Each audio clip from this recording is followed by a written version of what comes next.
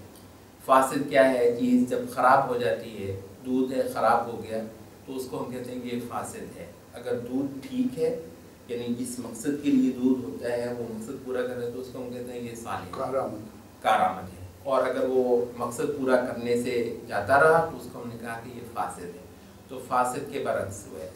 اچھا، دوسرا جو صالح کا مطلب ہوتا ہے وہ ہوتا ہے ویلڈ۔ ویلڈ کا مطلب کیا ہے کہ وہ قابل قبول ہے، وہ قابل قبول ہے، تو اس کا برعکس جو ہے ان ویلڈ ہوتا ہے کہ مطلب چیز تو وہ ہے لیکن کہیں چلتی نہیں ہے، تو جو ہو ٹھیک ہے، تو ویلڈ کا مطلب کارآمد، دونوں کے معنی میں بڑا قربت ہے، قریبی ہے، تو کارآمد اور چلنے والا جو رد نہ ہوتا ہو، تو وہ شریعت کے وہ اعمال جو انسان کو دنیا اور آخرت میں فائدہ دینے والے، خدا کو پسند آنے والے، اور اس کی انسانیت کو جو ہے وہ میٹیریلائز کرنے والے، حقیقت بنانے والے، ان اعمال کو ہم کہتے ہیں یہ اعمال صالحہ ہے۔ نماز دراصل کسی غائب کو پورا کرتی ہے، مقصد اصل میں یہ تھا بیان کرنے کا، نماز انسان کی زندگی میں کسی غائب کو پورا کرتی ہے، اس وجہ سے اس کو صالح کہا گیا ہے۔ روزہ انسان کی زندگی میں کسی غرض کو پورا کرتا ہے، اس وجہ سے اس کو صالح کہا گیا ہے۔ جہاد ہے، اخلاق ہے، یہ سارے اعمال دراصل کچھ خدائی اغراض کو پورا کرنے والے ہیں. وہ خدائی اغراض کو پورا کرنے والے ہیں اس وجہ سے کہ خدا کو خوش کرنا اس انسان کا مقصد ہے، اور وہ انسان کی غائب کو بھی پورا کرنے والے ہیں اس وجہ سے کہ انسان جو ہے وہ کچھ اوصاف کا ہی نام ہے. اچھا، تو ایسے لوگ کہ جنہوں نے خدا کو پا لیا ایمان، اور پھر خدا کو پانے سے کے نتیجے میں جو رویے اور جو اعمال اس سے نکلنے چاہیے، برآمد ہونے چاہیے، وہ اعمال برآمد ہونے لگ گئے، ایسے لوگوں کو خوشخبری دینے کے لیے یہ کتاب آئی ہے. اس پر اللہ تعالیٰ کی تعریف ہو رہی ہے، اس کی کیسی مہربانی. ان کے لیے نہایت خوب اجر ہے اور اس کے اندر وہ ہمیشہ رہیں گے. انسان کی سب سے بڑی اگر کوئی طلب اور تمنا ہے وہ کیا ہے؟ وہ ہمیشہ کی ہے. موت سب سے بری چیز جس سے انسان ڈرتا ہے وہ موت ہے. انسان کی فنا، انسان کا خاتمہ، جو ایک بار لا محالہ ہونا ہے، لا محالہ ہونا ہے. اور اس وجہ سے یہ دنیا جو مرضی اس کے اندر آپ کو حاصل ہو جائے، فنا جو ہے وہ اس کے اوپر ایک تلوار کی طرح لٹک رہی ہے. وہ کہتے ہیں پاگل ہے جو مزے لے رہا ہے اور تلوار فنا کی اس کے سر کے اوپر لٹک رہی ہے. تو یہاں انبیاء ایک ایسی زندگی کا سراغ دینے آئے ہیں جس کے اندر ماں کسی نفی ابدا، ہمیشہ کی بھائی آپ کی سب سے بڑی طلب تھی، انبیاء نے پہچان لی اور اس کی آپ کو خبر دینے آئے ہیں کہ وہ چیز جو تمہاری سب سے بڑی آرزو اور سب سے بڑی تمنا ہے، تسلی رکھو، وہ خدا کے ہاں یقینی طور پر موجود ہے. ہم تمہیں اس کا پتہ بتانے آئے ہیں، اور تعریف اس خدا کی اس کتاب کو نازل ہونے کی وجہ بنا پر اس حوالے سے ہو رہی ہے کہ وہ انسانوں کو ان کی طلب کی جو ہے وہ سراغ دے رہا ہے. وَيُنذِرُ الَّذِينَ قَالُوا اتَّخَذَ اللَّهُ وَلَدًا، اور ان لوگوں کو خبردار کر دے جن لوگوں نے کہا کہ اللہ نے اولاد اپنا رکھی ہے. یہاں امام راضی کہتے ہیں کہ قرآن مجید کا یہ ایک عمومی اسلوب ہے کہ وہ ایک عام بات کرتا ہے، پھر اس پر معطوف کر کے ایک خصوصی بات کرتا ہے جو اس عام بات کا سب سے اہم پہلو ہوتا ہے. تو معطوف جو ہے وہ معطوف علیہ سے مختلف تو ہے، لیکن یہ ہے کہ اس کا کچھ خصوصی حصہ ہے. تو پہلے جو ہے وہ انذار عام کیا، وہ تمام لوگ جو خدا کی عبادت نہیں کرتے، وہ تمام لوگ جو خدا کے پیمانے پر پورا اترنے پر آمادہ نہیں ہیں، ان کے لیے ایک عمومی انذار ہے. البتہ یہاں پر ایک خصوصی انذار ان لوگوں کے لیے جو اللہ تعالیٰ کے لیے اولاد کا دعویٰ کرتے ہیں. یہ کون لوگ ہیں؟ ایک تو مشرکین عرب تھے. وَخَرَقُوا لَهُ بَنِينَ وَبَنَاتٍ بِغَيْرِ عِلْمٍ، قرآن مجید نے کہا کہ انہوں نے ایسے گھڑ لی اللہ کے لیے بیٹے اور بیٹیاں بھی کھڑے. یہ مشرکین عرب ہیں. اور ایک نصارہ اور ایک یہودیوں کا ایک فرقہ تھا جنہوں نے اللہ تعالیٰ کے لیے یہ لفظ بول دیا. تو ایسے لوگوں کو خصوصی طور پر انذار فرمایا ہے. یہاں قرآن مجید کی ایک تو تفسیر کا ایک عمومی انداز ہوتا ہے، خصوصی انداز ہم کسی وقت یہ بھی اپناتے ہیں کہ اپنے دور میں جو لوگ کچھ بعض قرآن مجید کو تفسیر کرنے میں کچھ غلط راہیں اختیار کرتے ہیں، تو اس وجہ سے ہم خصوصی طور پر بھی بعض ایک تنبیہات میں وہ کرتے چلے جاتے ہیں. کیونکہ قرآن مجید کا یہاں پر جو ہے وہ ایک جو موضوع ہے وہ اللہ تعالیٰ کے ساتھ شرک کا یہ ہے کہ اس کی اولاد کو کرنا کتنا زیادہ قرآن مجید نے سخت نوٹس لیا ہے. یعنی آج کل کے بیان میں زیادہ جو ہے نا وہ یوں لگتا ہے کہ ہر جگہ قرآن مجید جہاں انذار کر رہا ہوگا وہاں کر رہا، وہ لوگ جو دوسرے غیر اللہ کے نظام چلا رہے ہیں تو انہیں پر قرآن مجید جو ہے وہ دیکھیں. قرآن مجید کا یہ جو ہے یہ اس پر آدمی کا جل بھن جانا، آدمی کا غصے سے لال پیلا ہو جانا کہ کسی نے اللہ کے لیے بیٹے کا لفظ بولا ہے.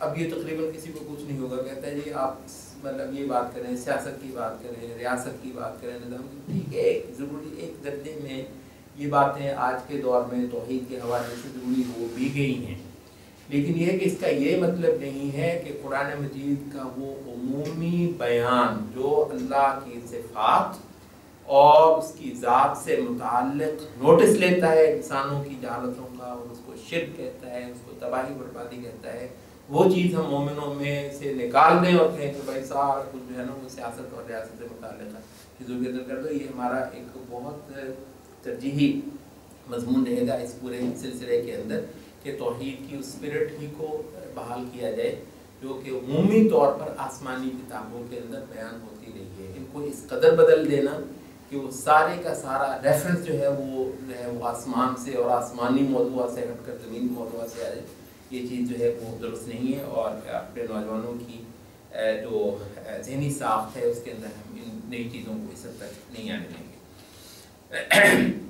اچھا، یہاں پر اللہ تعالیٰ نے 3 باتیں جو ہے وہ بیان فرمائی. ایک تو فرمایا ما لہم بہ من علم ولا لآبائہم، بالکل کوئی علم نہیں ہے.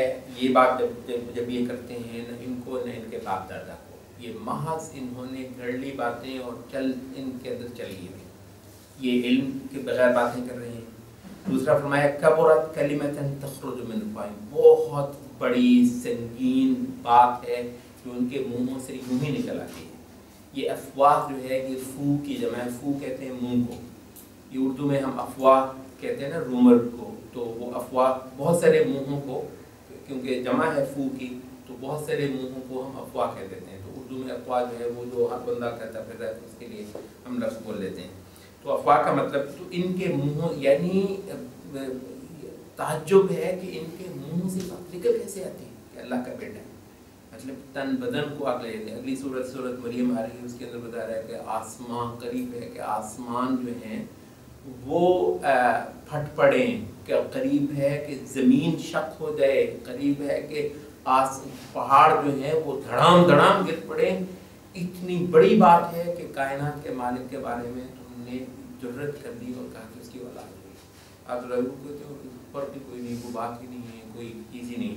تو ایک اصل میں ایک رویہ آپ کے اندر پیدا کرنا مطلوب ہے اس ان کلمات کا اور ان تاکیدات کا. ورنہ کافی تھا ہی کہنا کہ تاکہ انذار کر دے اور اس کے بعد باقاعدہ 3 ملاحظے جو ہیں وہ دیے ہیں، 3 کامنٹس دیے ہیں. ایک یہ ہے کہ بالکل جہالت کی بات یہ کر رہے ہیں. دوسرا کہا کہ جرت کی بات کر رہے ہیں، ان کو معلوم نہیں ہے کہ کیسا لفظ ہے ان کے منہوں سے اللہ کے بارے میں نکل آتا ہے. اور تیسرا کہا کہ یقولون الا کذبا، صاف جھوٹ بھی ہے. یہ جہالت ہے، یہ جرت ہے، یہ جھوٹ ہے. 3 جو ہے وہ کامنٹس اللہ تعالیٰ نے ایسے شرک پر دیے. فَلَعَلَّكَ بَاخِعٌ نَفْسَكَ عَلَىٰ آثَارِهِمْ، تو شاید کہ تو اپنے نفس کو ہلاک کر لے اے نبی ان کے آثار پر. إِن لَمْ يُؤْمِنُوا بِهَذَا الْحَدِيثِ أَسَفًا، اگر یہ ہماری اس بات پر، ہماری اس دین پر، شریعت پر، یہ قرآن مجید، حدیث سے مراد یہاں پر قرآن مجید ہے، اس پر اگر یہ ایمان نہیں لاتے تو افسوس سے اور رنج سے کیا وہ اپنے آپ کو ہلاک کر لے گا. تو یہ نبی صلی اللہ علیہ وسلم کی حالت ہے جو ان لوگوں کو دین کی طرف بلاتے ہوئے ہو چکی ہے. شدید ایک ان کے غم میں گھلنا، یہ نبی صلی اللہ علیہ وسلم ہے. انسانوں پر شفقت اور انسانوں کو نجات کے لیے وہ جو ہے ہر حال میں انسانوں کو نجات کے لیے بچانا. تو نبی صلی اللہ علیہ وسلم نے کہا کہ میری مثال ایسی ہے کہ جیسے پروانے جو ہیں بھاگے چلے جا رہے ہوں کسی آگ میں جو ہے وہ کود پڑنے کے لیے، اور میں ہوں کہ جو میں پیچھے سے پکڑ کے کھینچ کے تمہیں بچانے کی کوشش کر رہا ہوں. تو یہ ہے دعوت. اچھا، یہاں بعض مفسرین نے بات بھی ذکر کی کہ شروع کے اندر اللہ تعالیٰ نے حمد بیان کی محمد صلی اللہ علیہ وسلم کی رسالت پر. تو دراصل اس لیے تھا کہ قریش کے لوگوں نے یہ نضر ابن حارث اور عقبہ ابن ابی معیط اس کو ان 2 بندوں کو بنو نذیر اور بنو قریظہ کے پاس بھیجا تھا مدینہ میں. ان سے کہا تھا کہ تم اہل کتاب لوگوں کو بڑے مشکل سے سوال ہمیں نکال کر دو جو ہم اس سے پوچھیں تاکہ اس کا جو ہے اس کے لیے مشکل ہو اور یہ جواب نہ دے سکے. تو انہوں نے 3 سوال بتائے. ان سے کہا کہ بھئی اگر تو یہ نبی ہوا تو یہ جواب دے دے گا، اگر یہ جھوٹا دعوے دار ہوا تو اس کو ان کے جواب نہیں آئیں گے. تو 3 سوال تھے. ایک یہ تھا کہ کچھ نوجوان جو کسی مشن پر نکل کھڑے ہوئے تھے ان کا کوئی قصہ بتاؤ. اور دوسرا جو ہے وہ یہ تھا کہ ایک آدمی جو مشرق سے مغرب تک فتوحات کرتا پھر رہا تھا اور اس کا قصہ ہمیں بیان کر کے دو. اور تیسرا جو ہے وہ روح کے بارے میں بتاؤ. 2 باتیں اس صورت کے اندر بیان ہوئی. اور ایک بات جو ہے اس سے پہلے جو صورت ہے، یہ دونوں صورتیں بڑے قریب کے موضوعات سے رکھتی ہیں. تو یسألونک عن الروح اس کے اندر بیان ہوا. تو اس پہ نبی صلی اللہ علیہ وسلم کو جب انہوں نے آ کر کہا تو نبی صلی اللہ علیہ وسلم نے کہہ دیا کہ میں کل کروں گا، اور نبی صلی اللہ علیہ وسلم بھول گئے انشاءاللہ کہنا. تو پھر یہ کہ 15 دن گزر گئے. ظاہر ہے نبی صلی اللہ علیہ وسلم نے جو کہنا تھا وہ وہی بنیاد پر کہنا تھا. اپنے پاس سے تو سوال ہی پیدا نہیں ہوتا کہ نبی صلی اللہ علیہ وسلم کوئی بھی اندازہ لگا کر وہ بات بتائیں. تو وہی جو ہے وہ 15 دن ہو گئے. تو وہ لوگ جو ہے وہ کہنے بھی لگے، بولنے بھی لگے نبی صلی اللہ علیہ وسلم کو. تو اس پر نبی صلی اللہ علیہ وسلم کی پریشان حالی جو ہے وہ بڑھ گئی.